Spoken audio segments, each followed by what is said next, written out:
You're listening to the Health Courage Collective podcast, episode 47, Sunscreen.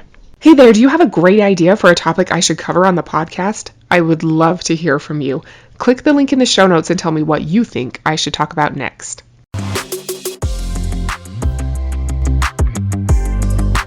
Welcome to the Health Courage Collective podcast, the show for women who are too busy to slog through hours of generalized, inapplicable, and often contradictory health information, but too smart to ignore that a few minutes of focused attention now can prevent years of suffering in the future.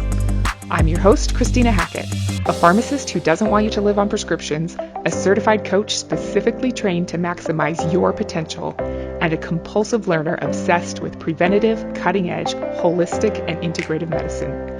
I'm on a mission to increase your physical and mental resilience so you can fearlessly look forward to your next 40-plus limitless years. Your time is now. Let's go. Hello and welcome to another episode. Thanks for being here. How is it going? Have you considered how you can most effectively change whatever it is you are working toward just by joining a community of people who hold the high standards you want to embody? The science is clear that it works. Can you believe that it is almost June? Time flies when you're having fun. I'm having so much fun putting together a program that will promote smart women like you from being health intelligence analysts to field operatives, to move from having a collection of health wisdom and sort of scattered actions to actually putting that knowledge into practice in a systematic way that gets you whatever result you want and is genuinely fun. If you're listening to this in May of 2022, now is the time to finally get clear and do the rewarding work of setting up your habits to run on autopilot and prevent years of health problems in the future. I think your 40s is the easiest time of your life to get in the best health of your life, and the return on your investment will pay you dividends for the rest of your long and exhilarating years. No more spinning in confusion, not knowing who to believe, or wondering what's wrong with you because you just can't get yourself to do what you promised yourself you would do. I would love for you to click the link in the show notes to get on the interest list if you'd like to be a founding member of that program and personally help me create it in a way that is most effective and fun for you. Thank you. Thank you. In honor of Memorial Day coming up this Monday, we're going to briefly talk about sunscreen today. I hope it's useful as you think through your healthy summer strategies. I don't want you to get burned by bad information. Haha, that's so dorky. I know that like many things, a lot of people have a lot of different opinions about sunscreen. We know sun damage accelerates the aging of our skin and that the total number of sunburns you get before you're 18 increases your risk of getting skin cancer as an adult. We also know that sun on our skin produces vitamin D, which is vitally important, and that exposure to sunlight improves our mood and even our sleep as it supports our circadian rhythms. So, what's the deal with our skin's relationship to this fireball in the sky? Does anyone really know? I think anti-sunscreen people make some good points.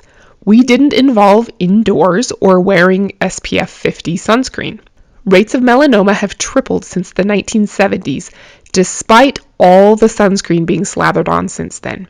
An article in the Journal of the National Cancer Institute in the early 2000s showed that people exposed to daily sun have a lower risk of developing melanoma and a higher rate of survival if they do. Sun exposure helps prevent future burning, sort of an anti-fragility hormetic stress program for your skin.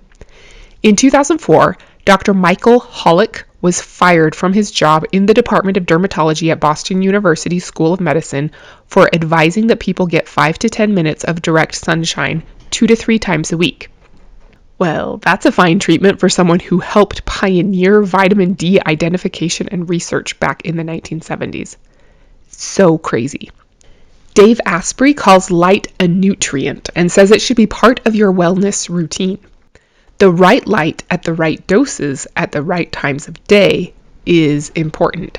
It benefits your skin, your energy, your immunity, your brain function, and your sleep. Dave talks a lot about what he calls junk light, like junk food but for light.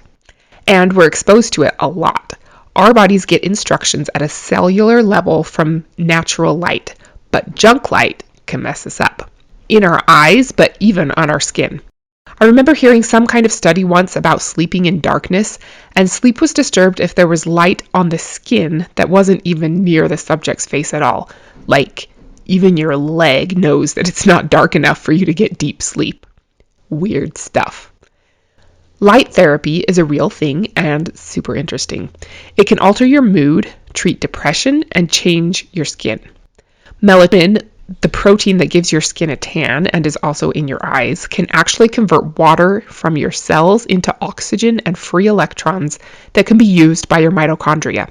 To make melanin, you need both sun exposure and enough polyphenols in your diet.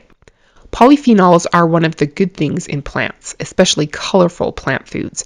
They're what put the super in superfoods. Think berries, cocoa powder, currants, cherries, spinach, wine, and spices. Deeply pigmented plant foods have a lot of polyphenols. Spending time in morning sunlight specifically helps improve your sleep-wake cycle and increases testosterone production.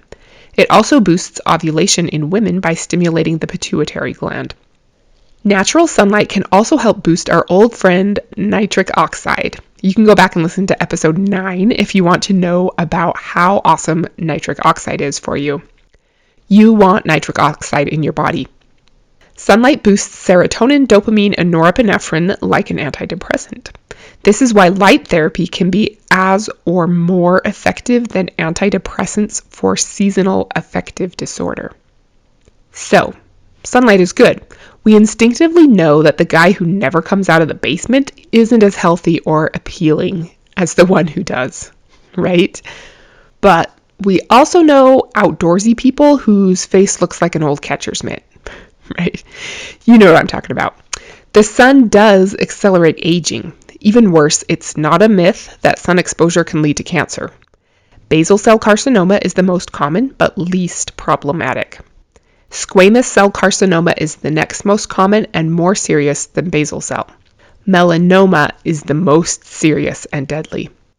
I've seen people in their 20s actively dying from melanoma when I was on my oncology rotation for pharmacy school, and it is horrible. So, don't turn your back on all sun protection. While sun exposure produces vitamin D in your skin, and vitamin D is superfood for your immune system, UV exposure can actually directly suppress your immune system. It's thought that UVA rays are the ones that suppress the immune system. If you remember, UVB rays have a shorter wavelength and are more associated with burning.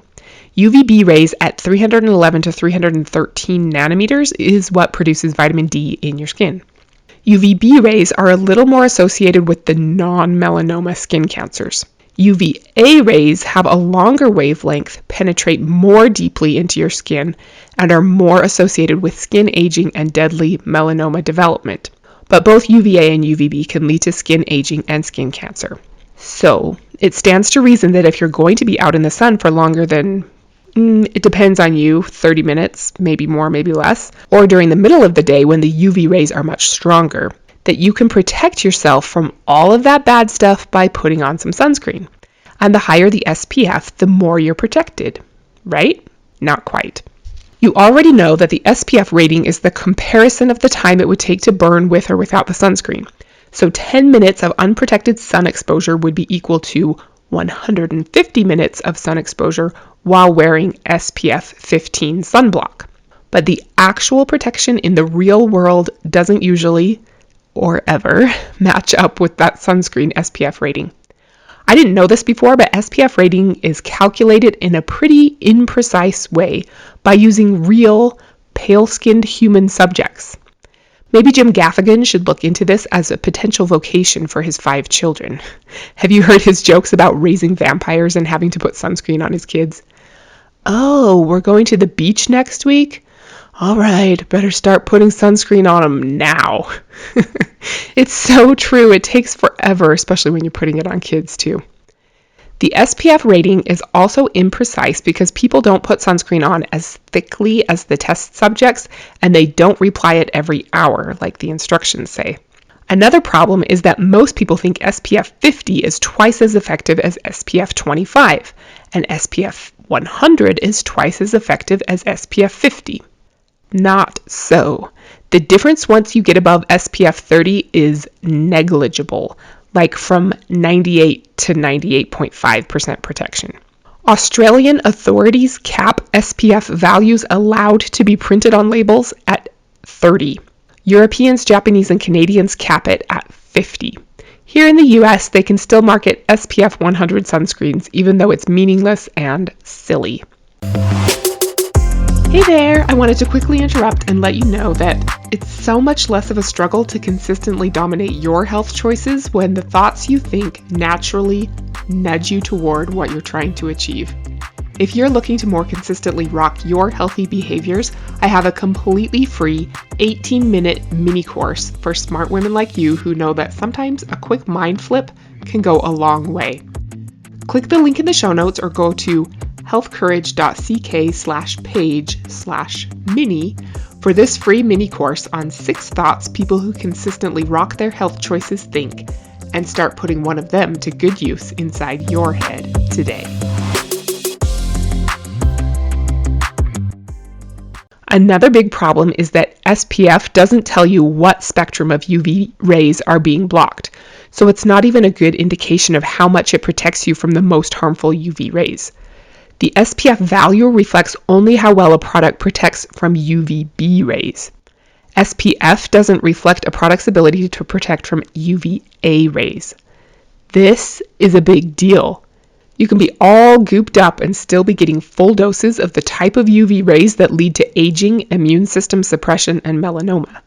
That's bad news. And it's, unfortunately, really hard to tell what kind of coverage sunscreen products are going to give you. We want full spectrum coverage, but just because the label says full spectrum or broad spectrum doesn't mean it really is. So lame. In Europe, it's a law that the sunscreen's UVA protection must be at least 1/3 of its UVB protection. Not so in the US. It can be UVB only and claim to be a ridiculously high SPF value. Another issue with sunscreens, especially the high SPF ones, is that they have high concentrations of sun-filtering chemicals. Our skin is our biggest organ, and a lot of things we put on our skin get absorbed into our body and react with our physiology. Many chemical sunscreens are known to cause tissue damage and hormone disruption. Excuse me for a moment, I need to slather on this product that causes tissue damage so that I don't get tissue damage from the sun. Wait a minute! You probably heard the kind of big news that as of January 1st, 2021, Hawaii state law prohibits the sale and distribution of sunscreens that contain oxybenzone and octinoxate. I was really surprised when I heard that, but I like it. Good for you, Hawaii. It's the first place in the world to ban chemical sunscreens, and the reason why they did it is because those two chemicals are definitively proven to cause genetic damage to marine life. All that sunscreen washing off all those swimming bodies damages sea life, especially juvenile coral, causing bleaching, deformities, DNA damage, and death of coral. If the coral dies, so do the anemones, fish, clams, seahorses, and so on. There's a new bill proposing the ban of avobenzone and octocrylene. If it's passed, those two chemical sunscreens will be added to the naughty list in January of 2023. Since Hawaii's bold move, Aruba, the U.S. Virgin Islands, the Marshall Islands, and Key West have all passed their own sunscreen bans. Yay for saving coral and starfish and urchins and all the other little underwater creatures. But if those chemical sunscreens are causing deformities and DNA damage in sea life, can they really be that good for those of us walking around on those, what do you call them? Oh, feet. Strolling along down that, what's the word again? Street. Up where they walk, up where they run, up where they stay all day in the sun with chemicals all over their bodies. But seriously, do we know enough about the effects of these chemicals on humans? Not really. Sunscreens are considered over-the-counter drugs, so are overseen by the FDA. There are 17 FDA-approved sunscreens, but only 8 of them are commonly used. I don't want to make you all fall asleep at the wheel while I just read through a tedious list of them with all of their accompanying catalog of facts. But I do think it's worth briefly mentioning a few things so that you have the power, in the form of knowledge, to protect yourself and your family.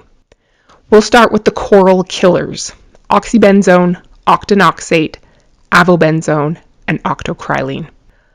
Oxybenzone and avobenzone are pretty common, like in tons of sunscreens. They're really the most used ones.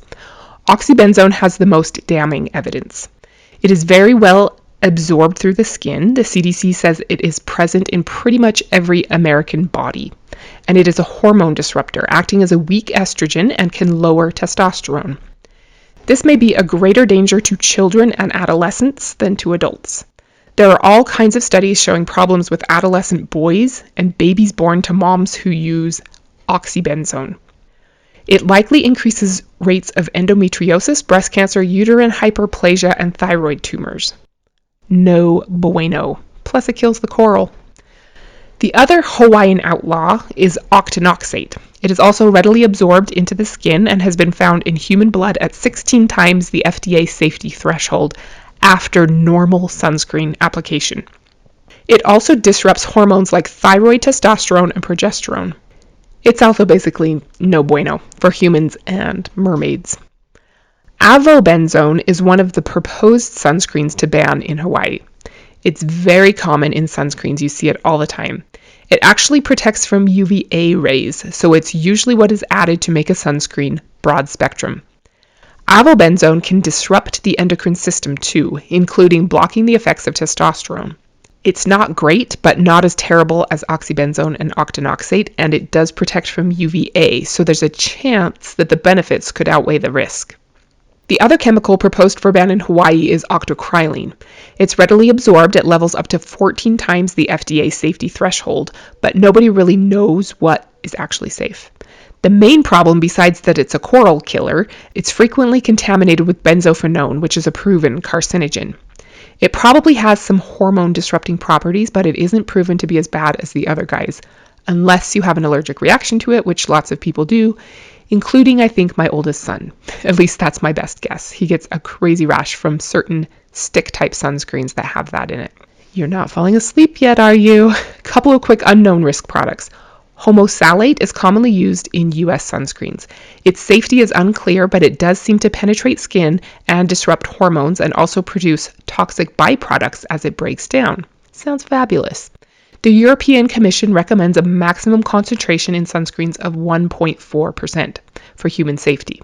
The FDA allows sunscreen products to contain up to 15%, more than 10 times what the Europeans allow.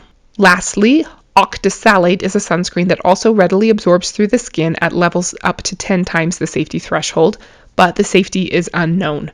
It does bind to estrogen receptors, but it's unclear what effects this has on health. Whew! You made it through 6 of the 8. You probably know the last 2, titanium dioxide and zinc oxide. These are the good guys. You know that zinc oxide used to be what dorky characters in 80s sitcoms would put on their nose, and it would be white, like diaper cream on your nose, because diaper rash cream is usually zinc oxide. This could be a life hack. How to save money on sunscreen. New nanoparticle technology has made it so there can be clear, or should we say clearer, less white zinc oxide and titanium dioxide sunscreens. They still give you a little bit of that essence of ghost look. So what's so great about them? Mostly that they don't get absorbed into your body. They don't get in there and start binding to your hormone receptors like the other 6 ingredients do. They just sit on top of your skin and prevent UV rays from getting to your skin to cause damage. And they don't kill coral. Titanium dioxide blocks UVB and shortwave UVA, but not longwave UVA rays. Zinc oxide protects against both UVA and UVB. It's the only broad-spectrum single-ingredient sunscreen. You'd be totally fine with using just zinc oxide. Holy cow, it's way windy outside my window. Sorry, hopefully you can't hear that. One problem to be very aware of is that titanium dioxide is classified as a possible human carcinogen if it is inhaled. So powdered and spray formulations of titanium dioxide should be avoided. There's a possibility that manufacturers could coat these minerals in bad photosensitive chemicals, which would negate the safety of the product. So you have to be confident in the manufacturer. There's one more ingredient that's rarely found in US sunscreens called Mexoryl SX, which is a UVA blocker. There's insufficient data about it, but no evidence has shown that it's harmful. Something else to keep in mind is that 50 to 70% of the sunscreen you put on will be inactive ingredients, so those should be considered too as something that could get absorbed into your skin and start causing problems, just like with any cream, lotion, potion, cosmetic, etc. So, what's the least dangerous and most effective sunscreen you can use? What should probably be your first line of defense against skin cancer and premature aging? Here's a hint. It's what your great-grandma used. It has an extremely long safety and effectiveness record. It's called clothes and shade. I think we sometimes forget that sunscreen isn't our only tool to prevent getting burned. When you consider physiologic risk to benefit ratio, parasols and lace gloves are where it's at. I would personally love to see you walking down the street with a parasol, but it might be a little inconvenient if you don't have a footman readily available to hand it off to you when you're done with it. I'd also be down with seeing you walking around in a pioneer bonnet. Those are cute. And when people asked you about it, you could tell them all about oxybenzone and octinoxate. Sounds like a win-win to me. There are some interesting theories about why we've become so fragile and started developing alarmingly high skin cancer rates after thousands of years of living with the sun in the sky every day. We already talked about polyphenols, and I do think that plays a role. I know people say that if you have enough astaxanthin and some other antioxidants that you can take orally as supplements, you're less likely to burn. Another one that makes some sense to me is that our skin is composed of a lot of lipids or fats. Throughout evolutionary history, humans have been eating natural fats from grass-fed animals, fish, nuts, seeds, olives, avocados, etc. Then suddenly, we start eating huge amounts of unnatural vegetable oils instead of the essential fatty acids in the proper ratio that we're designed to use in our bodies. We know these vegetable oils, which are in everything and are still oftentimes touted as healthy, are inflammatory and damage our bodies and brains.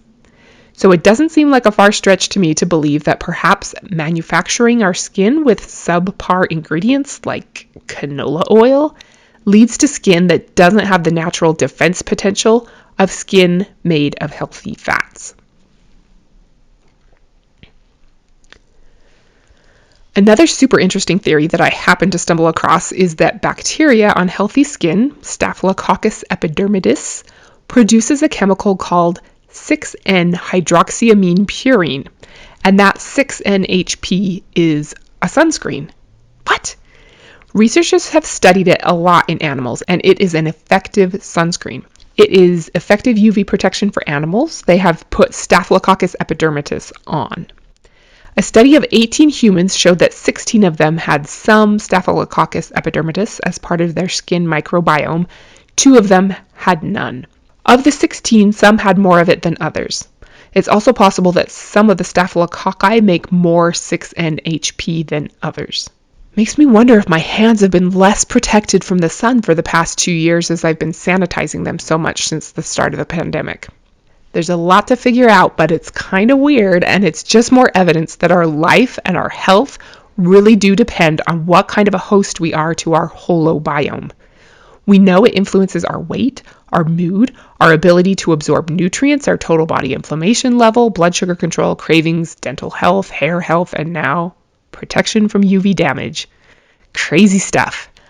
I'd love to put on a probiotic cream in the future instead of oxybenzone or avobenzone, and I assume the coral around the world would prefer that too, so I hope they figure it out. The Environmental Working Group, or EWG, has a comprehensive list of sunscreens and scores them based on their safety and effectiveness. I'll put a link in the show notes to their sunscreen guide, which is long but useful. You can look up the brand you have on hand or the one you're considering buying for guidance. It can be really helpful. You can click on the top-rated sunscreens, there are 13 pages of them, and hopefully find something that you like that won't stay in your bloodstream for weeks and disrupt your hormones. Some of the ones I've chosen for myself and recommended to people at the pharmacy are only rated a 3 on a scale of 1 to 10, with 1 being the best and 10 being horrible, so I was a little surprised by that. In a quick glance, I didn't see any spray sunscreens on the nice list. Remember that aerosolizing and breathing in these chemicals in addition to absorbing them through your skin is not good. I know they're convenient. I have kids, I get it, but it's really not worth the risk. Remember that the whole reason we want to protect our skin from UV radiation is to prevent squamous cell, basal cell, and melanoma cancers and premature aging. The FDA allows most sunscreens to claim that they prevent skin cancer, but it simultaneously reports that the evidence to support this statement is contradictory. The available evidence suggests that sunscreen use prevents squamous cell carcinoma, but there is not strong evidence that it prevents basal cell carcinoma, and there are lots of questions as to whether or not it prevents melanoma. Melanoma cases have been rising drastically since 1978, but there isn't clear data about why. It's definitely not a simple correlation with lifetime sun exposure. Some studies correlate regular sun exposure with decreasing melanoma risk. It's 2022. You'd think we'd have more of this figured out by now. It's the sun, for crying out loud. But we just don't. What all the evidence does seem to point to is that there's no one-size-fits-all solution. Telling everyone to wear high SPF sunscreen all the time, even when you think you're only going to be indoors, is not the answer. That was the prevailing advice for a long time. Becoming vampires who religiously avoid the sun is bad for our mood and our circadian rhythm. We know this because vampires are ill-mannered and nocturnal. Everyone is different, and what is best for you depends on your individual biochemistry and skin type. Do more of what works for you and less of what doesn't. Most people need some limited sun exposure regularly to get enough vitamin D. Regular sun exposure may possibly decrease your risk of melanoma. Skin type matters here too. It takes 6 times more skin exposure time to the sun to get the same amount of vitamin D in a person with very dark skin than in someone with very light skin. Don't forget that UV rays are weaker during the morning and evening hours and during the winter. Once your vitamin D requirements are met, you'd be wise to protect yourself from UV damage. Now you know how to find a less toxic sunscreen, which is important, but don't forget that sunscreen isn't your only tool to prevent sun damage, or that sunscreen has limitations. Clothing, hats, shade, sunglasses, strategic timing of your outdoor activities, and checkups at the dermatologist can all be part of your strategy to decrease your chance of getting skin cancer or premature skin aging. Thank you so much for being here today. I hope you've had some ideas of how to improve your sun exposure strategy as you get ready for Memorial Day weekend and the upcoming summer. Remember to consider joining me as a founding member of my Health Courage program if you're ready to take action on your health. There's a link in the show notes. It's going to be awesome. Next week, we're going to talk about a lucrative investment opportunity. It's not a scam. There will be no money involved, I promise. Don't worry. It won't be weird, or any weirder than it usually is. Until then, save the coral and don't be normal. Thank you so much for tuning into the Health Courage Collective podcast. I am truly honored that you have paid me the enormous compliment of your time and attention. I would be so grateful if you would share this podcast with someone you know and subscribe so you never miss an episode. This podcast is for entertainment and information purposes only. Statements and views on this podcast are not medical advice. This podcast, including Christina Hackett and producers, disclaim responsibility for any possible adverse events by use of information contained herein. If you think you have a medical problem, consult a licensed physician.